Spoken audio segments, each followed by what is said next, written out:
now the White House has a new spin on why she's not actually doing any interviews.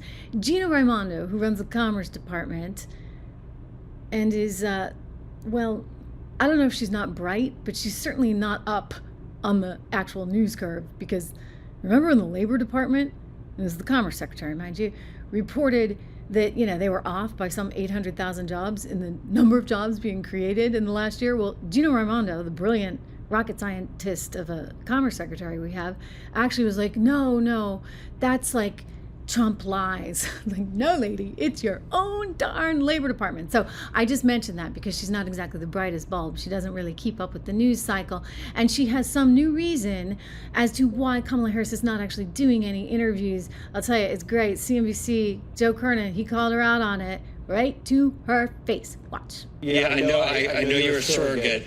But the American people are frustrated, the media is frustrated at the amount of access anyone's gotten to her for the past 41 days. I know you've seen that. We're finally going to have a debate tomorrow night, but she sat down for one interview that was taped and then cut down, and certain little things came out from it. But it has been a master class in avoiding any questions, and nothing's been made clear by her. Maybe it's been made clear in dribs and drabs from her policymakers when it comes out in print or on off a teleprompter at one of her scripted speeches. She's been impossible to pin down on anything because she hasn't given any access. The American people deserve it. Wouldn't you agree?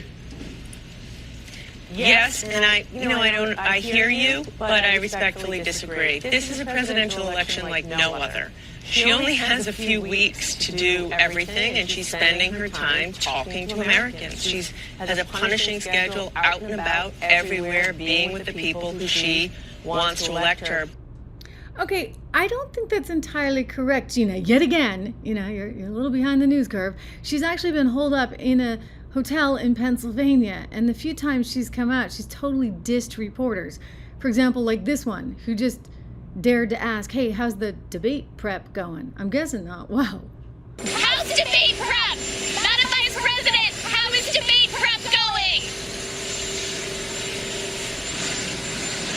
Kamala ignores her, totally ignores her, just walks up the stairs of Air Force One. I mean, hey, she looks pretty good. She's got good posture walking up those stairs on Air Force One, which is saying something because, we haven't always seen that. But no, how can, again, go back to the lack of policy.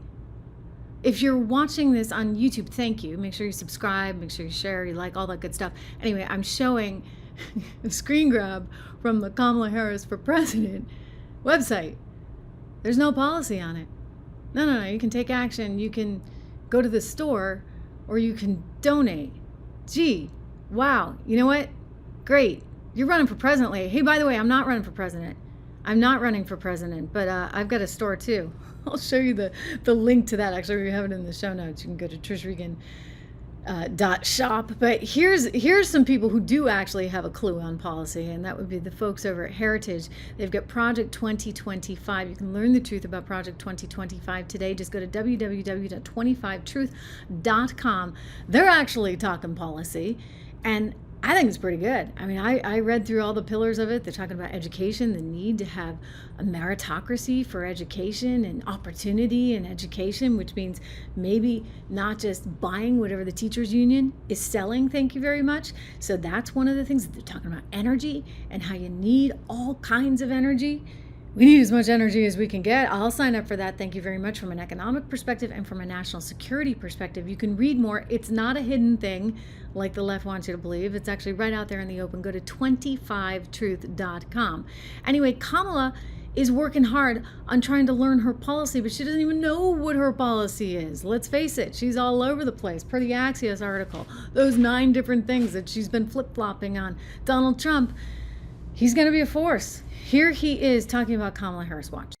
Well, she's a woman. She represents certain groups of people. But I will say this. When people find out about her, I think she'll be much less. I see it right now. I see her going way down in the polls now. Now that people are finding out that she destroyed San Francisco, she destroyed the state of California along with Governor Gavin Newsom. He's been a terrible governor, terrible. But they did it together. And she was early. I mean, she was the first of the prosecutors, really. You know, now you see Philadelphia, you see Los Angeles, you see New York, you see various people that are very bad. But she was the first of the bad prosecutors. She was early. Oh, it's going to end. The honeymoon period's going to end. Look, she's got a little period. She's got a convention coming up. It's about policy. It's not about her. I think she's incompetent. Because I've watched her. She destroyed California. She destroyed San Francisco. Everything she's touched has turned to bad things. I'm not going to use foul language. But everything she's touched has turned bad. She's incompetent. The reason she's not doing what I do, and she's not doing what she should be doing, she won't even do interviews with friendly people. Because she can't do better than Biden. Now, he had a reason for not doing well. And he was never, 25 years ago, the sharpest or brightest bulb in the ceiling. That I can tell you, okay? He wasn't. But he could do interviews at least. Not lately, he couldn't, perhaps. But she should be doing interviews. She doesn't want to do interviews. And the reason she doesn't is, number one, her policies are so bad. Just to answer your question, I think that it's not going to change because it's really ultimately not about her as much as about her policies. She wants open borders. She wants to defund the police. She wants to defund the police. She wants to take away your guns. Anybody that thinks they're not going to come after your guns. All right, so that was Donald Trump. That's actually from a couple of weeks ago, right before the DNC. And he kind of laid it out there. You know, her policies are not in sync with where most of America is right now. And look, she's got 3.5 years under her belt, and the policies haven't worked. She was borders are. And we've got the biggest problem at the border we've thus far seen. Here he is again talking about Did you see her the other night? They put a camera in her face. She can't even talk. We just went through 4 years. Let's not go through another. This is just an extraordinary testament to the importance of having a president who understands the power of diplomacy and understands the strength that rests in understanding the significance of diplomacy and strengthening alliances. This is incredible. Oh my gosh.